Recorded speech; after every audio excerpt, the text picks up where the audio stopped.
Hey guys, welcome back to my channel. If you're new or simply not yet subscribed, my name is Brittany and please hit that subscribe button. Before we dive in, I just want to remind you guys of the mystery box giveaway. All you have to do to enter is like the video, hit the subscribe button, and comment down below what you are going to be for Halloween. Drawing will be held on Halloween and you can enter on every single video that I upload throughout the month of October. So go ahead, get those entries in, check out those videos, and let's dive in. So today we're going to be talking about melon heads, and this one is such a heavy topic, but you'll see why. The melon head legend is derived from both Michigan and Ohio. They're these tiny beings that stand between 4 to 5 feet in height with enlarged heads. And today we're going to be diving into both legends from both states, but let's start in Holland and Saugatuck, Michigan. The traditional legend says that there was a hospital in the area that was treating hydrocephalus children long ago. So this is a condition of water on the brain, which in turn would cause the children to have large swollen heads. And this was a common tale among teenagers in the 60s and 70s, and also, so bad, parents would use this to get their children to sleep at night. They would say, oh, you better go to sleep, otherwise the melon heads are going to come and get you, which is just horrible because they were thought to be children that was suffering a medical condition. So it hurts my heart, but it gets worse. Story, the term is coined from students at the old seminary, which is now Felt Mansion in Holland. And this name is said to describe the smart kid. It said that the children all lived in the mansion and suffered abuse from their doctor. And eventually they had enough, so they killed the doctor. And they dismembered his corpse. In their minds, it was, several small pieces would be easier to get rid of than a whole body. So that's what they did. And they threw and hid and buried his body all through the grounds of Felt Mansion. After they were done, they left the mansion and they started living in the underground caves that were left over from an old abandoned zoo. The Felt Mansion is said to be haunted, and people swear that they have seen strange children in the woods.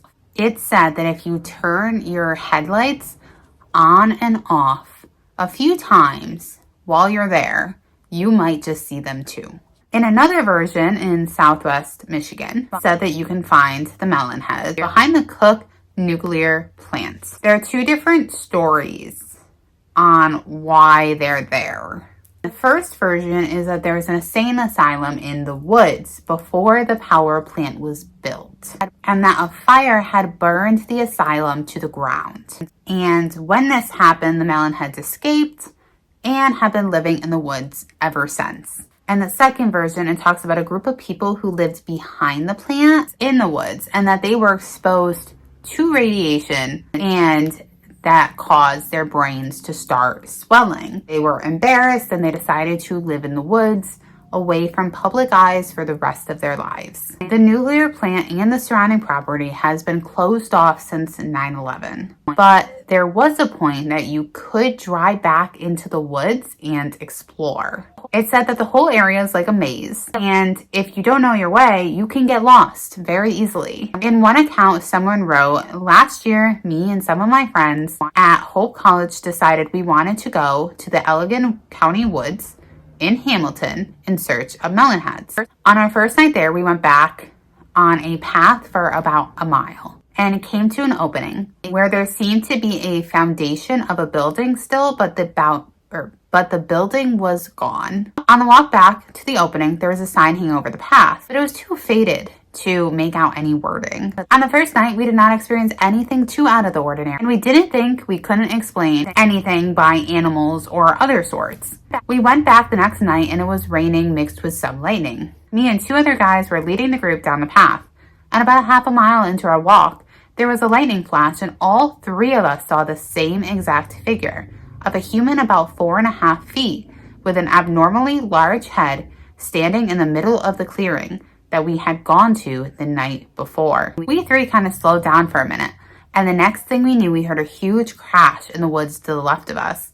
We immediately turned and ran back to the cars. So the legend in Kirkland, Ohio takes place in the thick of the forest on Wisner Road. And according to this legend, there was a man by the name of Dr. Crow, and he was not a good man. He ended up becoming a guardian of a bunch of orphans. Equally or not, I honestly have no idea, but these children would become subjects to his dark and demented experiments, which would alter both the children's appearances and obviously, and thus their futures. They would develop unnaturally large, hairless heads, and their body would become distorted from their normal human form. There are accounts stating that these children were already diagnosed with hydrocephalus, which was the swelling of the brain due to water on the brain,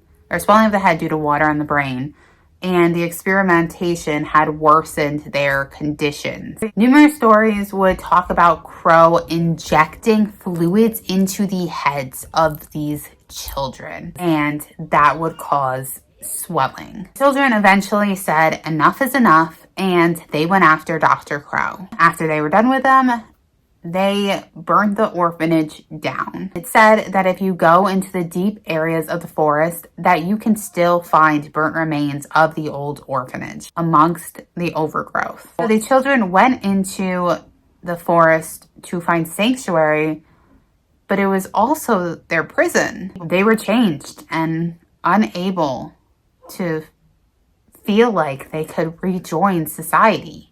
Thus, the legends of the Melon Heads were born. It said that if you go down this road, that an immense feeling of being watched on both sides of the road will wash over you. So I wasn't able to find any accounts of Melon Heads being physically violent towards anybody. Obviously there's the legends where they kind of, they're being tortured, they're being tormented, they're being abused. So they retaliate. Then they, become violent. If they were capable of getting pushed that line, you don't know how that in itself changed them.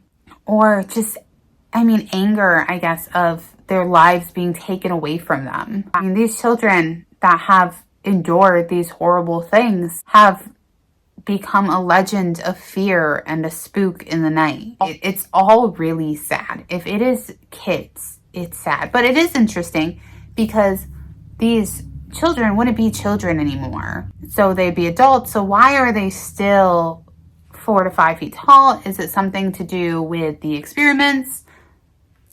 Or maybe they're not human at all. This actually reminds me of the look of the Dover demon or the gray alien. The big head, the tiny bodies. And some people do believe that these beings are actually aliens. Other people believe that they are cases of interbreeding, incest, but I'll let you decide for yourself. It's honestly so sad to me. Anything to do with children is, in a negative way, is just heartbreaking. But what do you think the Melon Heads are? What do you think created them? Do you think they were born that way? Do you think that they are actually not of this world? Let me know in the comments down below. If you have any paranormal encounters that you'd love to share with me, I would love to hear them. You can go ahead and email me at brittanybriereghosts@gmail.com. And with that, please make sure to like this video, hit the subscribe button, and until tomorrow, adios, bye.